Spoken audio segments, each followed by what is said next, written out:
I've always been captivated by that core promise of American democracy. You know the one, a government by the people, for the people. It sounds so simple, so powerful. But the more I started to really look at it, the more I began to wonder what that actually means day to day.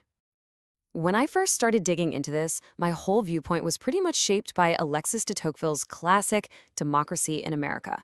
I mean, here's this guy in the 1830s, and he's just blown away by what he calls the equality of conditions. This idea that anyone from any walk of life could feel like they had a real say in things, well, that became the bedrock of how I understood our entire system. But then this question started nagging at me, and it completely shifted how I saw everything. What if it's all just a big show? The voting, the debates, the rallies.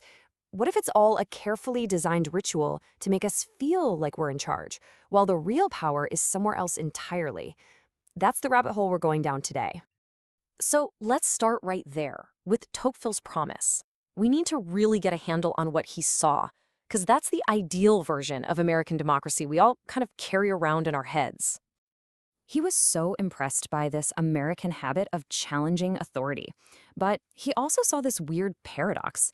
People would publicly push back against the powerful, but in private, they had this deep, almost quiet respect for wealth and status. And he was worried, too. He feared a tyranny of the majority. And he even suggested that a small, elite aristocracy of talent was necessary to guide everyone else. So right there, even in the ideal, was this little hint that maybe pure democracy wasn't the full picture. And that's what really got me thinking. What if this gap, this space between the ideal and the reality, wasn't some kind of accident? What if the whole thing was designed this way from the very beginning? Okay, so this brings us to the big concept for this whole explainer: ritual democracy. Here's the idea. It's a system where all the stuff we recognize as democracy, voting, political parties, protests, it's all there. But it might just be a smokescreen, hiding the fact that a tiny wealthy group is really pulling the strings behind the curtain.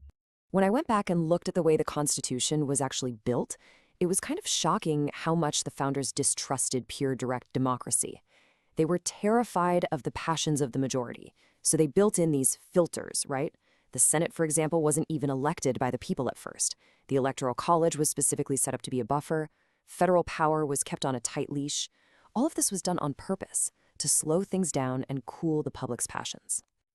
So you see, these weren't bugs in the system, they were features.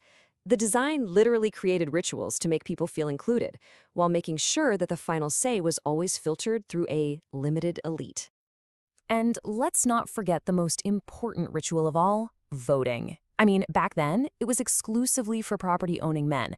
That alone tells you everything, right? It cemented this idea that politics was a game for the wealthy, and everyone else was just a spectator. All right, so how did that original design evolve over time? Well, as more and more people got the right to vote, new ways of controlling the system popped up, leading us toward what a lot of people now call a plutocracy, basically ruled by the wealthy. You can literally trace this path through history. The original filters, then property requirements for voting.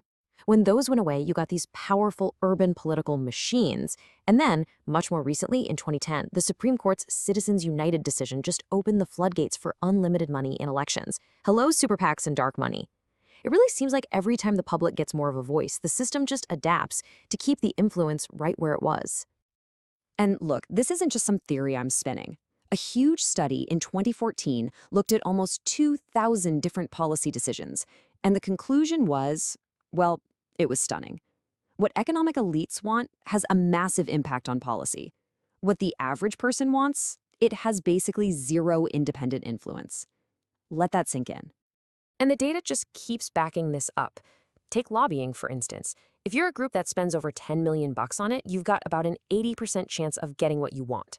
But if you're spending less than 100 grand, your success rate drops to about 30%. The numbers don't lie. Money talks. It's the exact same story with campaign funding. Look at the 2022 midterms. An incredible 40% of the money came from just the top 5% of donors. Meanwhile, all those small dollar donors, the people giving less than 200 bucks, they made up just 10% of the pie. So you really have to ask yourself, whose calls are politicians taking? Okay, but just when I was getting pretty convinced that it was all just an elaborate ritual, I found some really powerful evidence on the other side of the coin. There are some serious signs that American democracy is actually incredibly resilient and very, very real.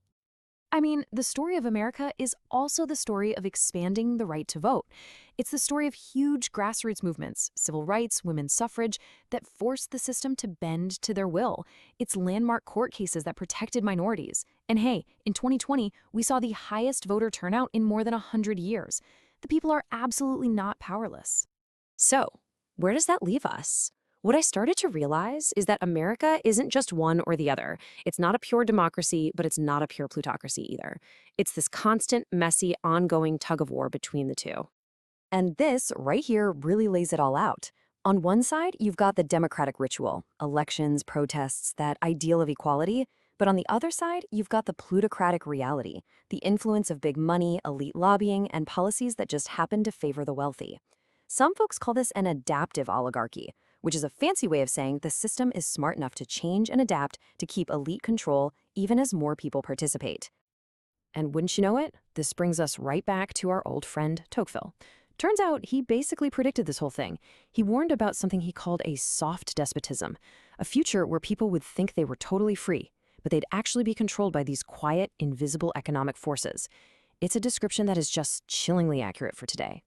So after all this, I didn't find a simple, neat answer.